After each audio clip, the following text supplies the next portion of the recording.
The Curse of Craigslist. This goes back to 2015. I think it was May. And I was sitting around one Sunday morning just looking at ads for Jeeps and things I really didn't need. And I found this ad that was probably 5 minutes old, had just been posted for 1959 CJ6, mostly original. And the price was, I forget what I paid for it, but it was probably not probably under $2,000, knowing me. But what had happened was a retired gentleman, I think he was in his 80s, if memory serves, had owned this and was in the process of restoring it. And unfortunately, he passed away. So his son was clearing out the estate and just wanted the Jeep gone. And so I was happy to oblige. I back then I kept a small stash of Jeep money just kind of hidden, my secret stash. And as I said, it was early Sunday morning. The banks were closed, and so I grabbed my wife and loaded up the kids, and we went down from North County, San Diego, down to the middle of San Diego County, and took a look at it, and I bought it on site. Didn't bring my trailer with me or anything, and there were other people interested and who were on their way. I think Dirthead Dave Chappelle was one of them. I kind of swooped this one out from under Dave. He wanted it. But as I said, I bought it without really thinking I was going to buy it. Because at the time, we weren't even living in our house. We had had a big kitchen flood and had taken out a bunch of flooring and everything. So we were living somewhere else while our house was being fixed. And my trailer was blocked in by this big storage pod that held all our furniture that the ServPro guys had moved out in the damage.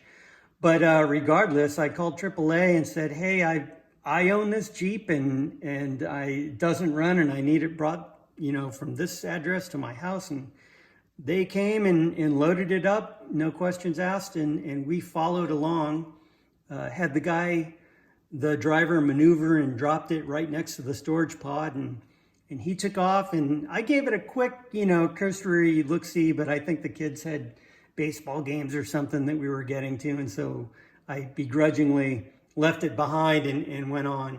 And so I had to finish up the house project, and then once that happened, I had a little bit of extra time to dive into the CJ. And so, as I said, the previous owner had been restoring it. I really didn't know what had been done, what had not mechanically, so it was a big mystery. The electronics had been partially converted from 6-volt, the original 6-volt system, to 12 volts. And so that's kind of one of the things. You don't want to just stick a 12-volt battery in and then just go turning on things. So I had to kind of spend some time poking around and seeing what was what under the hood, under the dash, and everything. So I kind of determined it would be safe to continue on with the 12-volt. It already had a 12-volt battery in it, so I figured, hey, how much damage could I do? But gave it a look-see. It had probably been sitting for a while because my recollection is that the fuel in it just stank. And back then, I was coming out of, I think I was the editor of Four-Wheeler at the time, but I had come out of a 12-year stint at JP Magazine. So my shed was completely packed with old Jeep stuff. I could almost assemble a vintage Jeep from scratch just out of stuff I had on hand. So I looked under hood. It had the original F-Head 134 Willys engine, which was great for me. I had not owned an F-Head engine in a while, so it was nice to kind of be stepping back into that. Had a the factory T90 transmission, Spicer 18 T-case. Unfortunately, no overdrive.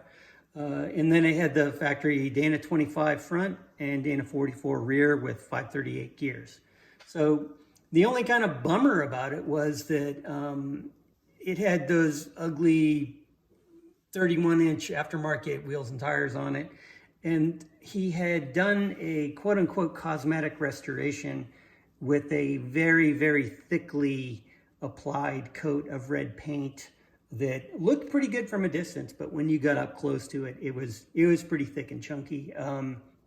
But I'm not complaining. It was honestly one of the better looking Jeeps I've owned personally. It was nice to have one that was at least all one color for a change. I'm not sure if it was originally red. The dash was red, and it looked like the dash had not been repainted. To my recollection, the dash wasn't heavily butchered, but it had some extra holes cut in it here and there. But the fuel system was the first thing I addressed. I had a tank that I think I'd gotten from Rick Payway or someone. Anyway, I had a spare underseat tank, and I just put that in rather than messing with the factory one, trying to clean it out or anything. And I had a spare carburetor, brand new, that I had gotten from either Crown or Amex, can't remember. But I had a carburetor and I had a tank, and put those in. And then I discovered that an aftermarket glass bowl fuel pump had been installed, but for some reason had a big chunk missing out of the body of it. So I ordered one of those up. When it came, I got the fuel system all in it, threw some fresh gas in, and fired it up, and it didn't run well at all, is my recollection. And so I turned my attention to the ignition system, and it had brand new points under the cap and rotor. Everything looked in decent shape and looked new. But as I said, when you're converting from 6 to 12 volts, you just never know what's going on. You can also kill a points type ignition or parts in it by leaving the key on and just walking away from it. So who knows what had happened. But in the past, I've used Pertronix electronic conversion systems, and it's just, for me, it's the easy button. I'm not a huge electronics guy. It's not something I enjoy doing or messing with. So just getting rid of all the point stuff and putting the Pertronix stuff in is for me, it's the better route. So that's what I did. I ordered up the full system. I got the conversion kit, and then I also got a new Pertronix coil. I got the 3 ohm, because that's the one you get for 4 or 6 cylinders. If you have a V8, they tend to use the 1.5 ohms. Although I do think you can use a 1.5 on the 4 or 6 if you retain the factory resistor. But it goes in really easy. I pulled the Jeep into my parking alcove, threw a tent over it because it was August and it was really hot, and just did the actual physical conversion in about 5 minutes. The points plate comes out with 2 screws. You reuse the cap and rotor, pull the plate out, put the Pertronix stuff in, and then just reverse order. I had a little extra time because I chose to replace the wires. I do remember, if you use solid core wires, the Pertronix, one of the components in there doesn't like that because something can feed back and fry things. So they strongly suggest using resistor type wires. And I didn't know how old these ones in there were anyway. So I got the universal kit and just crimped my own 7mm Pertronix, stock look replacements, and got it all screwed back together, and it fired up, and the smoke cloud was no longer visible, and I think I advanced the timing from about 5, which I think is about 5 degrees before top deck center, which is around stock, to I think I put it at 12, which it really had a nice snap and ran really well. Let it come up to temperature, popped the valve cover.